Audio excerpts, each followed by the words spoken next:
नमस्कार दोस्तों, ब्लेडी सत के आज के इस हैरान कर देने वाले बहुत ही ज्यादा खौफनाक से एपिसोड में आप सभी लोगों का बहुत बहुत स्वागत है। दोस्तों, आज के इस वीडियो में आप सभी लोगों के सामने एक ऐसी कहानी लेकर आ गया हूं जो इतनी ज्यादा दर्दनाक और साथ ही साथ खौफनाक है कि सच बता रहा हूं, आंखों में आंसू लिए आप एक डर के साथ इस कहानी को सुनेंगे। विश्वास मानिए, आज की कहानी रेगुलर वाली कहानियों से बहुत ज्यादा अलग है। अंत तक सुनिए, रोमांच से आज की रात आपकी भर जाएगी। दोस्तों, दरअसल ये कहानी है अमित नाम के लड़के की, जो कि गुजरात के एक छोटे से गांव में बड़े अच्छे से रह रहा था अपने परिवार के साथ। इसका एक ऐसा परिवार था जो कि एक फैमिली बिजनेस में हमेशा से इन्वॉल्व था। इन लोगों का ट्रांसपोर्टेशन का काम चलता था भाई, शुरू से। इसके बहुत परदादा के टाइम से ये लोग बैलगाड़ी में ट्रांसपोर्ट किया करते थे। समय के साथ इन लोग ट्रक में आ गए। धीरे धीरे करके इनका परिवार भी बड़ा हुआ, लेकिन बिजनेस उनका वही रहा। जब अमित बड़ा होने लगा तो उसको ऐसा लगा कि यार मुझे जीवन में कुछ अलग करना है, यूपीएससी क्रैक करके एक बड़ा ऑफिसर बनना है। लेकिन नहीं, उसे घर वाले हमेशा से उसको प्रेशर देते थे कि अगर तू अपने खानदानी बिजनेस को छोड़ के कुछ और चीजों में इन्वॉल्व होगा तो ये महापाप होगा। सबसे बड़ा धर्म वही होता है कि जिस चीज के साथ आपका जन्म हो वही चीज को अपनाओ। किसी और चीज में जाओगे तो आपको लगेगा महापाप। उसे घर वालों को ऐसा लगता था और उन्होंने अपने बच्चे के दिमाग में भी वही डाला। वो पछताते हुए अपने फैमिली बिजनेस में इन्वॉल्व हो गया।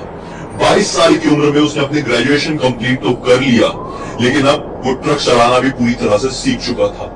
उसने एक फैसला लिया कि मैं ट्रक ही चलाऊंगा। ट्रांसपोर्टेशन के बिजनेस में केवल गाड़ी चलाना काम नहीं होता है, काम बहुत सारे होते हैं। लेकिन इसने ये इसलिए बोल दिया क्योंकि इसको ऐसा लगता था कि मैं ट्रक लेकर बाहर निकलूंगा तो किताबें खरीद कर पढ़ भी सकता हूँ, बिना बताए किसी को यूपीएससी का एग्जाम दे दूंगा, निकल गया तो जीवन सफल हो जाएगा मेरी आने वाली कई सारी पीढ़ियों का।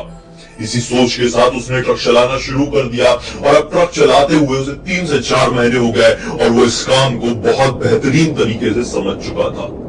गुजरात में रहने वाला अमित आज पहली बार एक ऐसा प्रोजेक्ट अपने हाथ में पाया, कह लो इसी ट्रांसपोर्टेशन के, इसी फैमिली बिजनेस का, कि उसे ट्रैवल करके लगभग 36 घंटे की दूरी पर मौजूद एक गांव में जाना था। ये सामान कुछ कॉटन से जुड़ा हुआ था।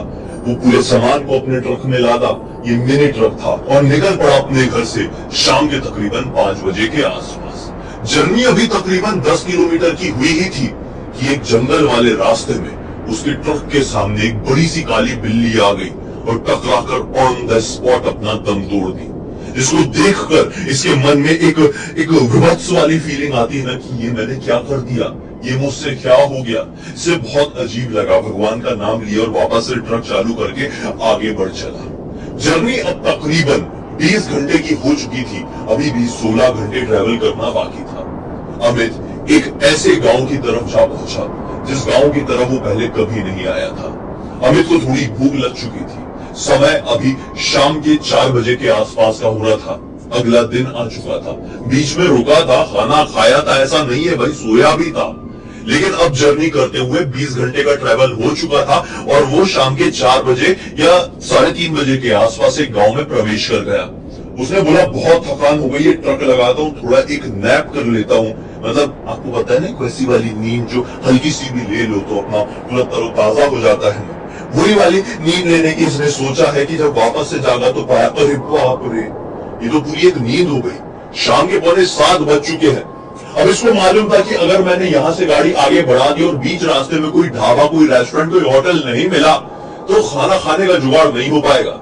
इससे बेहतर है इस गांव के अंदरूनी इलाके में जाता हूँ, कोई ना कोई छोटा मोटा होटल तो मिल ही जाएगा, वहां पे जाके खाना खाऊंगा और फिर अपनी जर्नी को ऐसी कंटिन्यू करूंगा कि कल सीधे दोपहर में, मतलब या तो डायरेक्टली पहुंचकर ही सोऊंगा या तो पहुंचने से 1-8 घंटे पहले कहीं सो गया तो सो गया।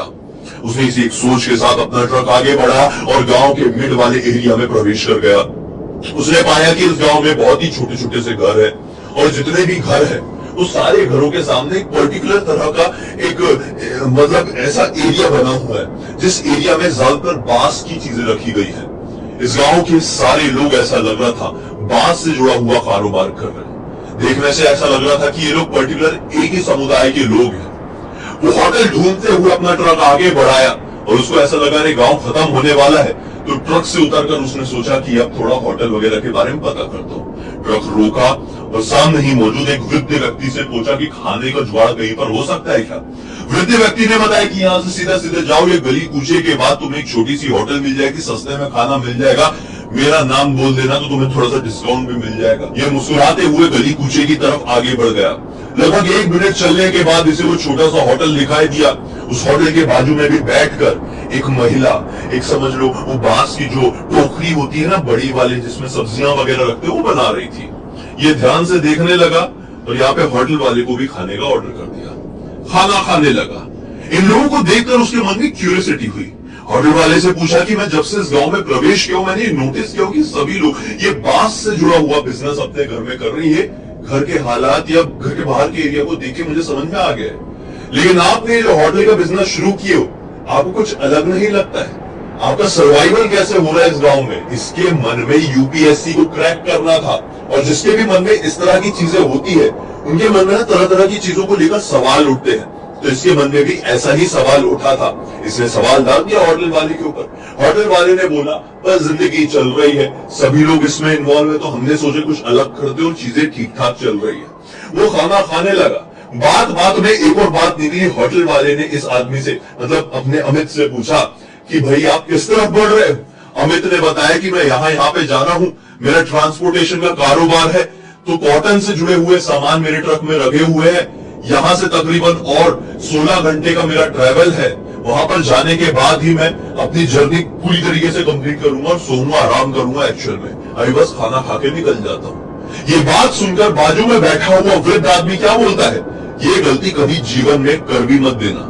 बोलता है, अरे कौन सी गलती? जीवन में कर मत देना? आप क्या कहना चाहते, थोड़ा क्लियर बताएंगे?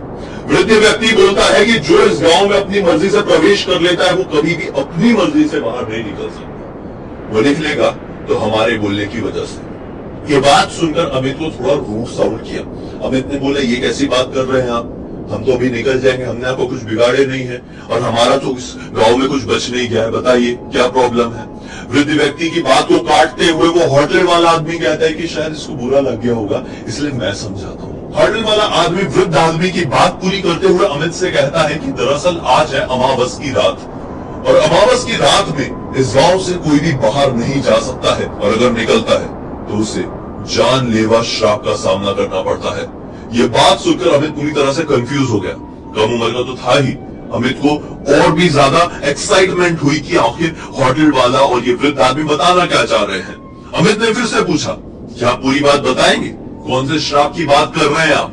होटल वाला व्यक्ति अब बताता है लगभग 150 साल पहले की घटना को। बताता है कि आज से 150 साल पहले ये गांव भरा पूरा हुआ करता था। समृद्ध लोग रहा करते थे, यहाँ के लोगों को किसी भी तरह की कोई कमी नहीं थी। इस गांव में एक बहुत ही धनी और साथ ही साथ क्रूर राजा भी हुआ करता था। उस राजा ने अपने राज्य को बड़ा करने के लिए, अपनी आय को बढ़ाने के लिए एक अजीब और गरीब तरह की चीजें अपना रखी थी। उसके अंडर में एक तांत्रिक था।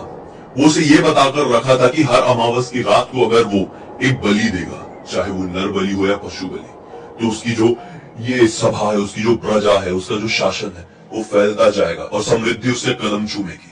राजा अपने उस तांत्रिक की बात में आ गया था, और जब से उसने अपने होश संभाला था, अपनी सत्ता संभाला था, तब से हर अमावस्या को या तो वो पशु या तो किसी मनुष्य की बलि देते आ रहा था। काफी समय बीत गया था, राजा ने किसी भी मनुष्य की बलि नहीं दिया था। इस बार काफी समय से उसका मन कर रहा था कोई मनुष्य मिल जाए तो और कृपा बरसेगी।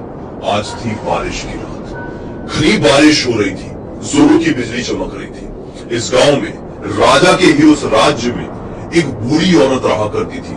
उस बूढ़ी औरत का कोई और नहीं, केवल एक बेटा था, जिसकी उम्र यही कोई 20 से 22 साल के आसपास की होगी।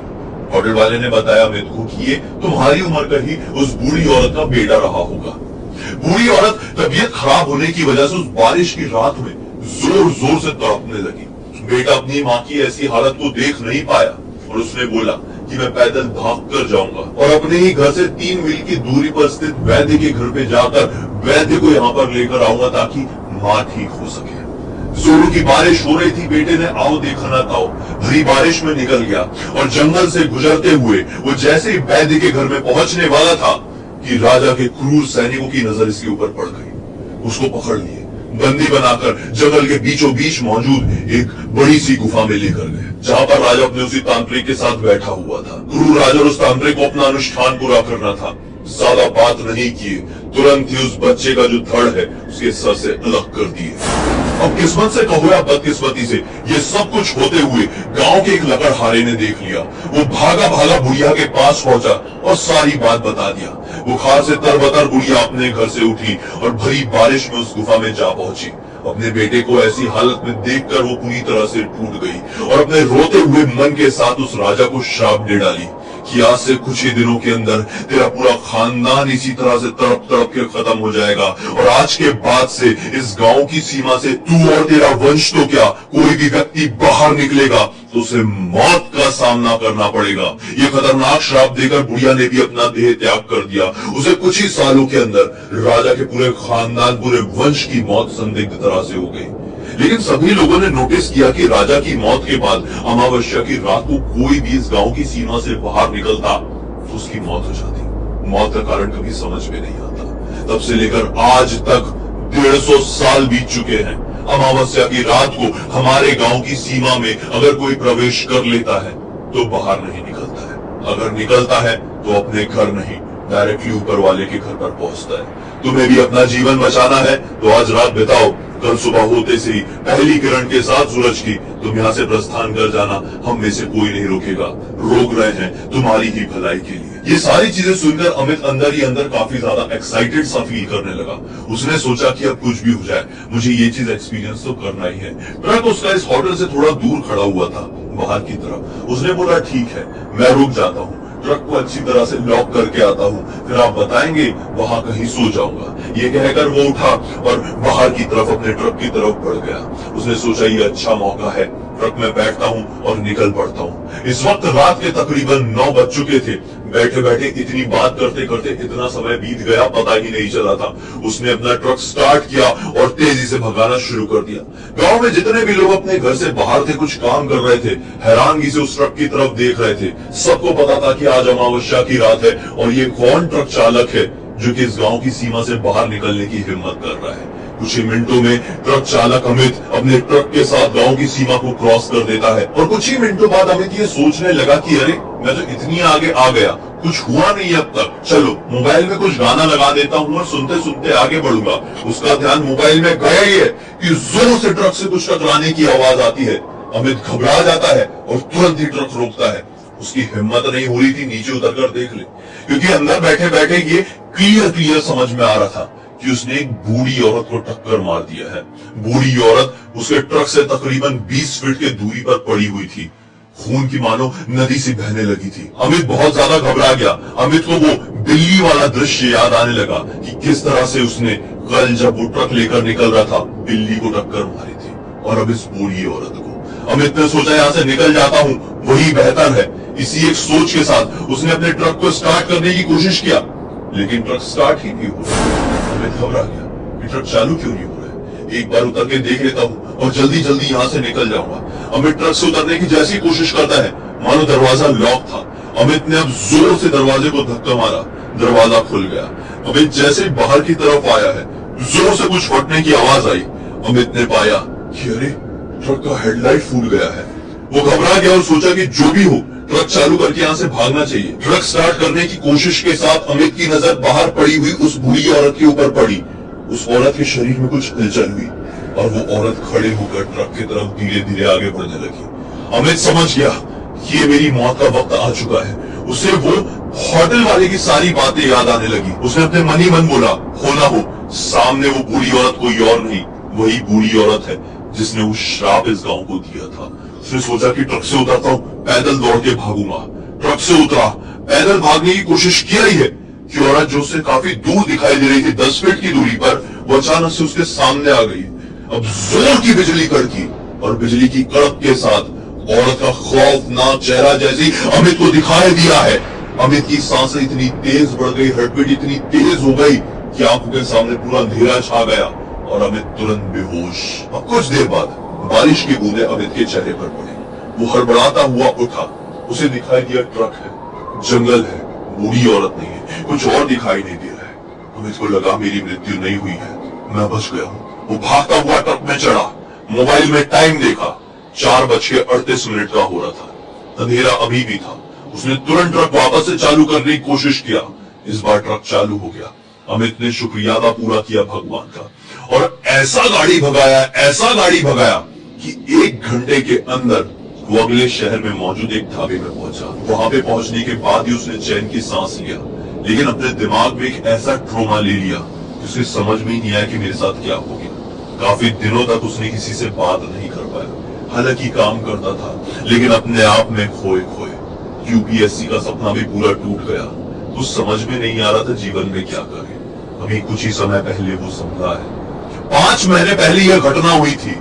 1 हफ्ते पहले ये कहानी अमित ने मुझे लिखकर भेजा है। लगभग 4 महीने हो गए उसे अपने आप को संभालने में, ठीक करने में, वो चीज दिमाग से थोड़ी थोड़ी निकालने में, क्योंकि उस रात को उसने कुछ ऐसा एक्सपीरियंस कर लिया ना, जो कि अगर कोई कमजोर दिल वाला व्यक्ति कर ले तो उसकी ऑन द स्पॉट मौत हो जाए।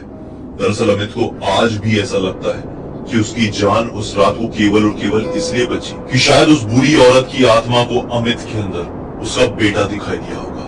कहानी से समझ में आया था, 150 साल पुरानी वाली कहानी से, कि उसका बेटा भी अमित की उम्र का ही था।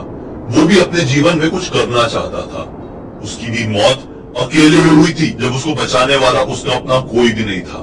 सेम टू सेम हालात अमित के भी थे। शायद बुढ़िया को उस रात अमित के अंदर अपने बेटे की झलक दिखी होगी, या फिर नहीं भी। कोई 100% कैसे बता सकता है? आखिर उस दुनिया को समझना इतना ज्यादा कठिन जो है। ये पूरी की पूरी घटना की जानकारी, जैसा मैंने आप लोगों को बताया, अमित ने ही मुझे इंस्टाग्राम पर लिखकर भेजा है। मैंने पढ़ा तो सोचा आप लोगों को बताऊं, जिससे आप लोगों को मनोरंजन तो मिलेगा ही, साथ ही साथ एक बहुत अच्छी सीख भी। अगर आप किसी भी अनजान जगह जाते हैं और वहां का व्यक्ति आपको कुछ करने से मना करता है, तो विश्वास कीजिए, क्योंकि आपको नहीं पता आप कैसी जगह पर हैं, और उसके मना करने के बावजूद आपने कुछ किया तो आपके साथ क्या घट सकता है।